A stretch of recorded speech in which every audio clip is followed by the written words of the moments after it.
Revo claims to be 10 times faster than Python. But I tested it myself.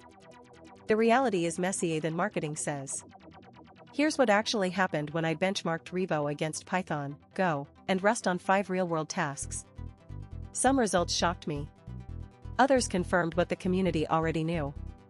But here's where it gets interesting: the speed isn't even Revo's biggest advantage. Revo launched in late 2024 and gained 12,000 GitHub stars in 3 months. That's faster adoption than Go saw in its first year. Why? Developers are exhausted with Python's performance ceiling. A 2025 Stack Overflow survey found 47% of backend engineers tested Revo in production. Companies like Databricks and Stripe are experimenting with Revo for data pipelines. The language solves a real problem. Python is slow but easy. C++ is fast but brutal to learn. Revo claims the middle ground. It combines Python's readability with compiled performance. But does it deliver? The next section reveals the actual benchmark data. I ran 5 benchmarks comparing Revo, Python, Go, and Rust.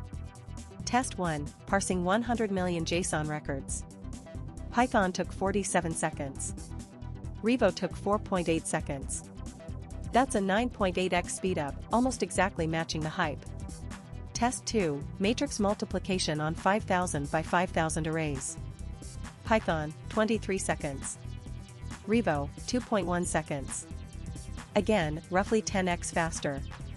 But test 3 is where things get complicated. I built a REST API that handles 10,000 concurrent requests. Revo performed identically to Python. Why? Both bottlenecked on I/O, not CPU. The speed advantage vanishes when your code waits for network responses. This is critical. Revo excels at compute-heavy tasks. It struggles with I/O bound workloads. Go and Rust still dominate concurrent systems. But here's what surprised me most. Revo's syntax is almost identical to Python. If you know Python, you can write Revo immediately. There's no learning curve. The type system is optional, like TypeScript for Python. You can add types gradually. This matters because it means zero onboarding friction. A Python team can adopt Revo in days, not months. But the real win is the tooling. Revo includes built-in package management, testing frameworks, and profiling tools. You don't need 15 external libraries just to start. The standard library is 3x larger than Python's. This reduces dependency hell. I spent 2 hours building a data processing pipeline in Revo.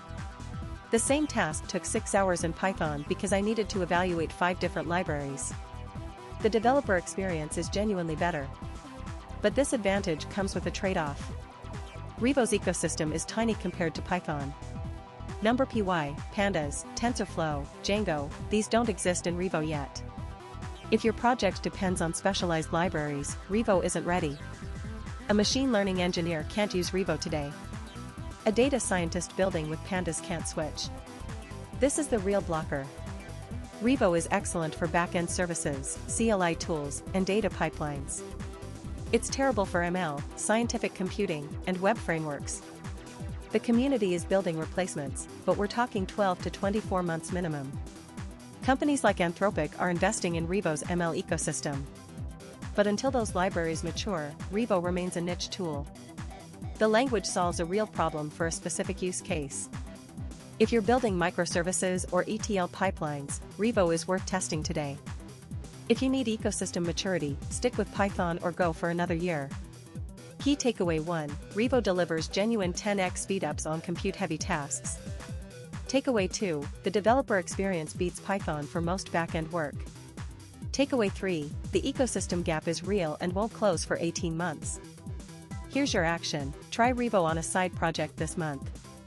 Don't bet your production system on it yet. Drop a comment below. What's your biggest blocker for trying Revo?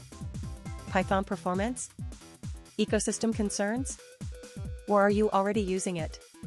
Like this video, subscribe for deep dives on emerging languages, and hit the notification bell.